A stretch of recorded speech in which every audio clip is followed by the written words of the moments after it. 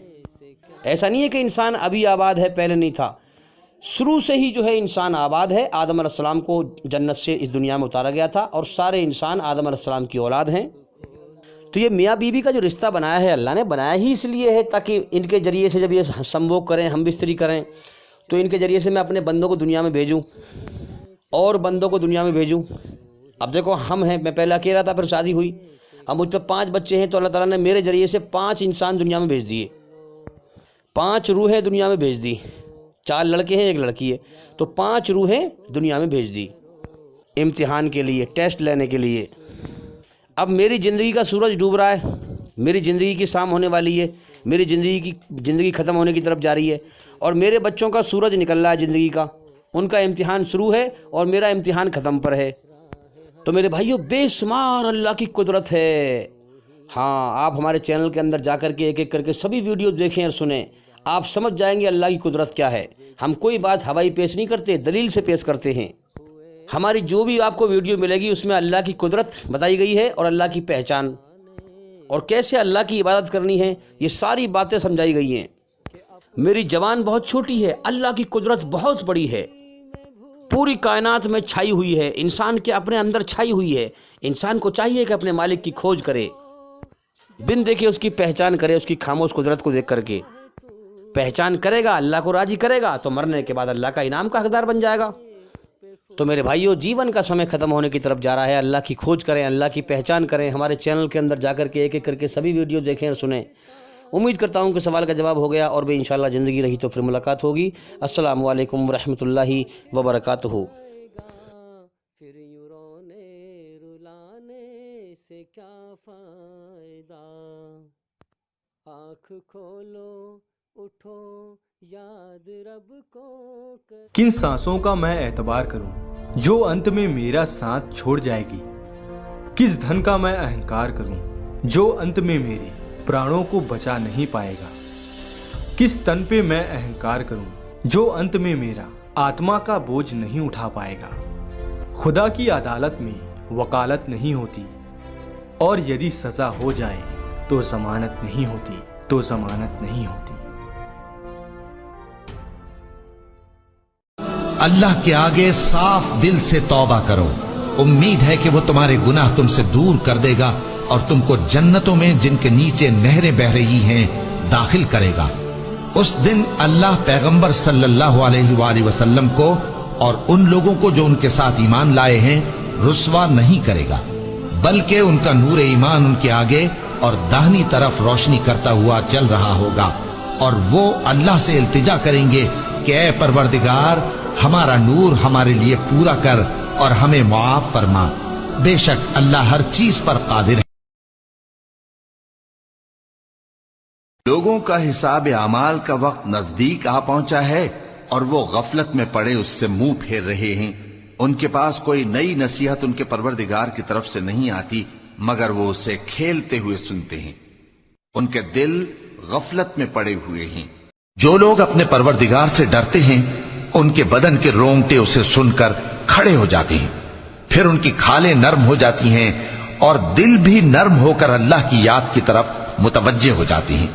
یہی اللہ کی ہدایت ہے، وہ اس سے جس کو چاہتا ہے ہدایت دیتا ہے، اور جس کو اللہ گمراہ رہنے دے اس کو کوئی ہدایت دینے والا نہیں۔ جو لوگ اپنے پروردگار سے ڈرتے ہیں ان کے بدن کے رونگٹے اسے سن کر کھڑے ہو جاتے ہیں، پھر ان کی کھالیں نرم ہو جاتی ہیں اور دل بھی نرم ہو کر اللہ کی یاد کی طرف متوجہ ہو جاتی ہیں۔ یہی اللہ کی ہدایت ہے، وہ اس سے جس کو چاہتا ہے ہدایت دیتا ہے، اور جس کو اللہ گمراہ